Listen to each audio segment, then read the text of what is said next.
I hope you are doing well and having a great week. Today, I'm going to be talking about my top 25 favorite television series. So, please sit back, relax, and enjoy. So, to start, for my top 25, the first show I will be talking about is Peep Show. Peep Show. Now, for those of you who are unfamiliar with this one, this is a BBC show about two flatmates or roommates in London that are polar opposites.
today's society. It's just, it goes against, again, the societal norms.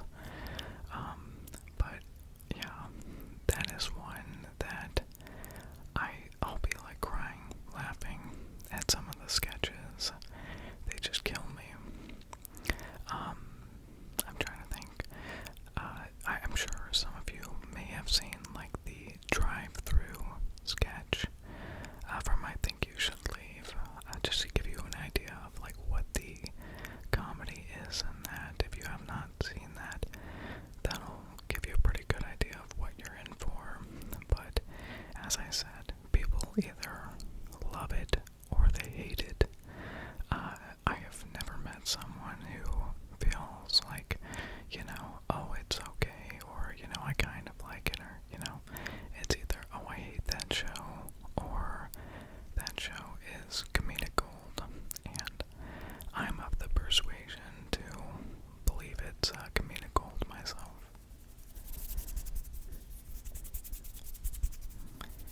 Tim Robinson just is a maniac in the best way possible.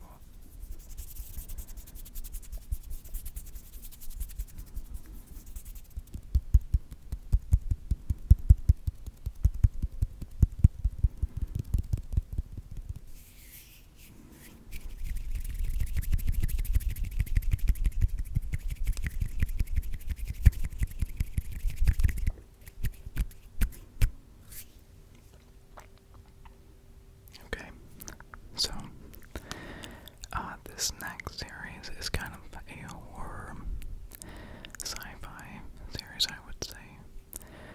To be honest, I've only seen the first season of this, so, but I still am putting it in my top 25, and that is Stranger Things. Stranger Things. And I know what you're saying, Alex, you can't have a TV series you have not seen the entirety of and put it in your top 25. You just can't do that. But I am.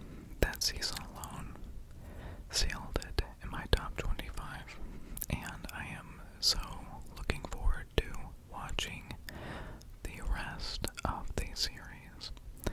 It's just, the music is great, the plot is fantastic, the acting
this space.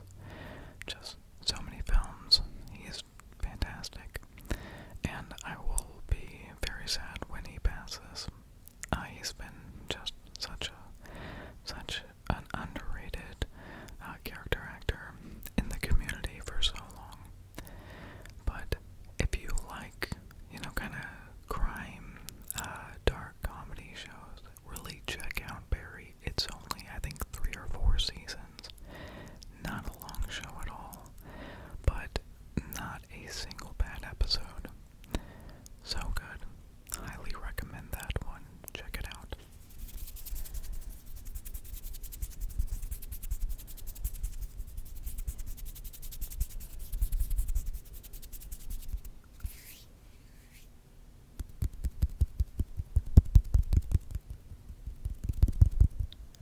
Okay, now this next one is an animated series, and it's really complicated.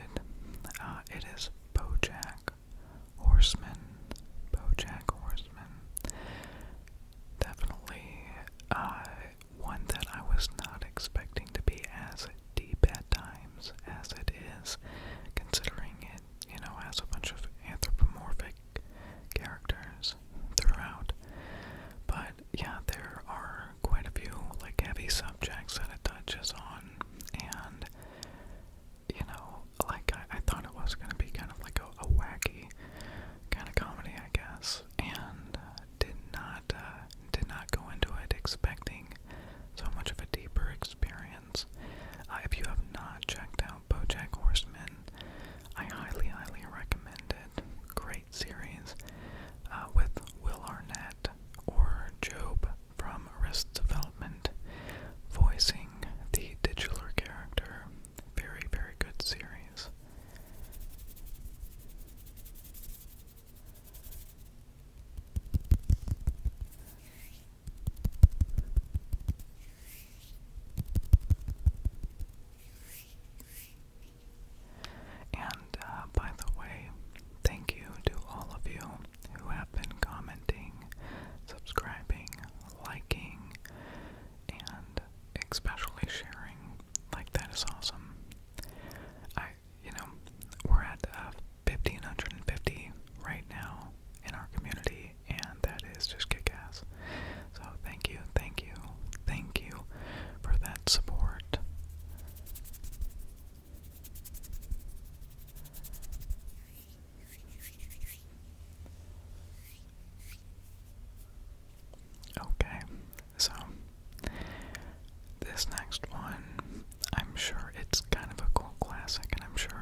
mentioned most of the time, but yeah. I love the characters in it. I know a lot of people, kind of find the characters, I guess, irritating. I don't know, to each their own, but I think it is a great comedy series for at least seasons like 2 through, I guess 7. Yeah. There's some good episodes in the first season, and 8 and I think 9. I believe there's 9 seasons if I remember correctly. But peak The Office, I would say, is seasons 2 through 7. When they kind of figured out Michael Scott's character and the duration of Michael Scott being at Dunder Mifflin.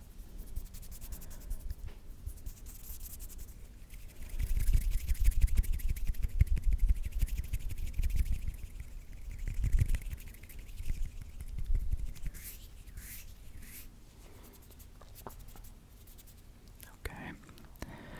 Now this next one is a little bit more obscure. It's an IFC show.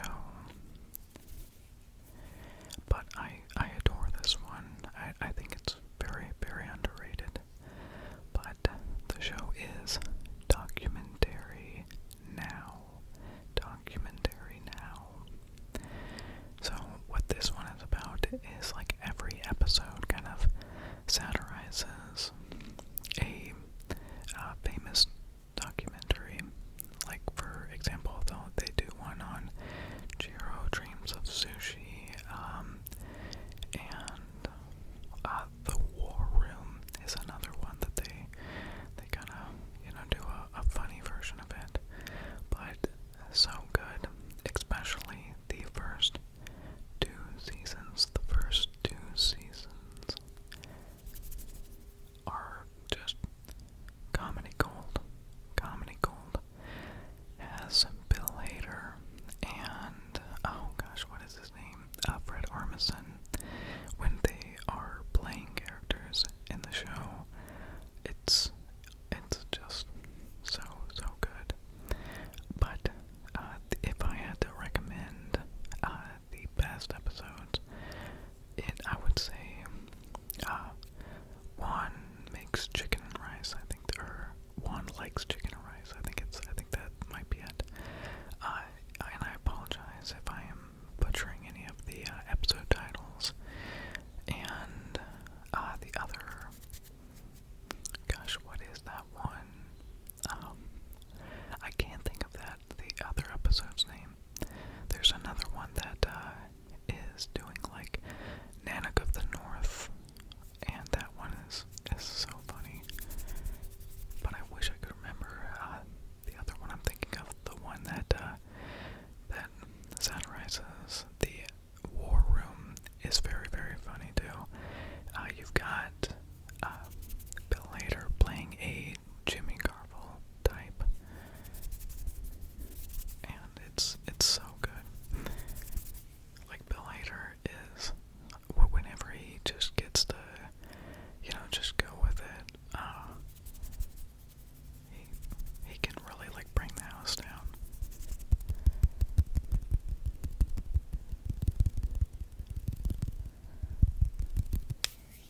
But yeah, check out Documentary Now if you are a big fan of, famous documentaries. The way they, make these episodes is just brilliant, and I think you'll love it.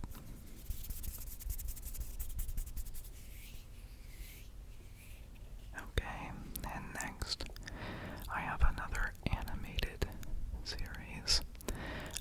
As I've kind of discussed before, I'm a big fan of Mike Judge. I almost said Judd Apatow, but Mike Judge. And it is King of the Hill. So if there was ever a series that kind of emphasized the saying, "It's hip to be square,"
characters in the series. The actor that played that character passed away not too long ago.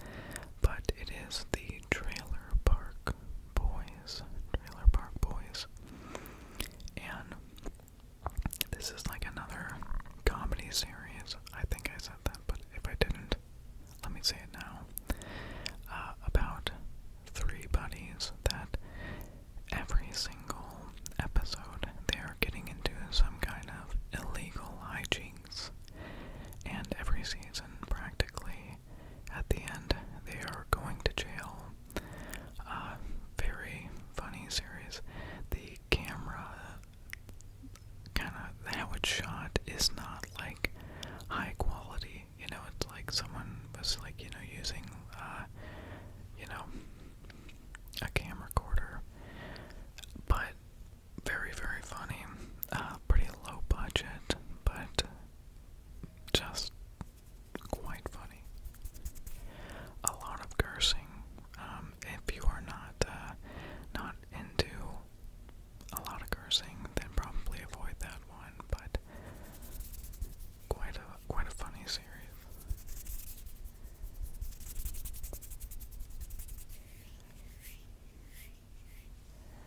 And the next one is an animated series that I used to watch when I was a kid. And I'm sure many of you love this one as well. But it is Courage the Cowardly Dog. Just one of the best kind of like horror animated series for kids out there. Great episodes. There's really not a bad episode in the entire series. The reason why this is in my top 25 is because, you know, I loved it so much as a kid, and it is a series that I watch with my son, and it's really got him interested in the horror genre. That's like his favorite genre right now is horror. That's all he wants to watch are horror movies.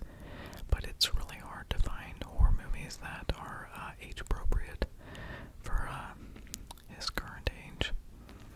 So I've been trying to find more movies that we can watch together. But I mean, even some of the PG horror movies from the 80s in particular are not quite appropriate. So it's been a struggle finding ones that we can watch together. But I absolutely love Courage the Cowardly Dog. I love the animation. I love the episodes. There's some really interesting creatures, plots, what have you, throughout the series.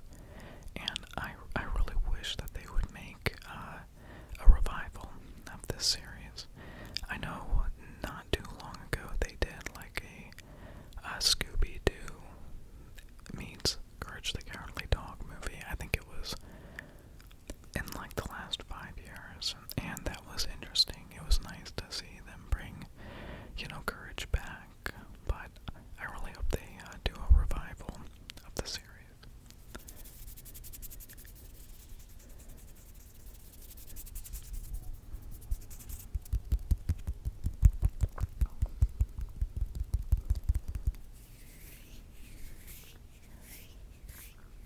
Okay, now this next one, some might argue it's not a series, but I would argue it is, and it's one that I'm sure is a little bit less well known, or not as well known, but it is Mystery Science Theater 3000. Now, this series is pretty much about these three characters who are trapped on a space station, who are watching horrible, horrible movies, and providing commentary throughout the movie. Now, Netflix recently did a revival with Mystery Science Theater, The Gauntlet, and from what I've seen, that one's not bad, but it's just not quite as good as the original series. I think the original series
next time.